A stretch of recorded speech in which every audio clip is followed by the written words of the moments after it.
একটি বিষয় নিয়ে কথা বলতে চাই, তা হলো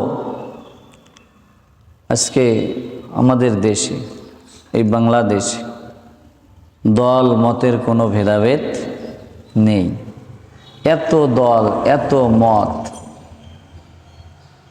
আজকের আলোচনাগুলো একটু মনোযোগ সহকারে শুনবেন, অতীব প্রয়োজনীয় এবং জরুরি। মাছ যেমন পানি ছাড়া বাঁচে না, পানি যেমন তার জন্য জরুরি, এই আলোচনাগুলোও কিন্তু আমাদের জন্য জরুরি।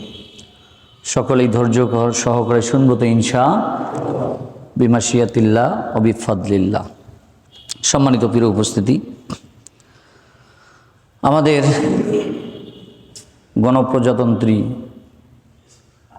এই সুফলা সুজলা শস্য শ্যামলা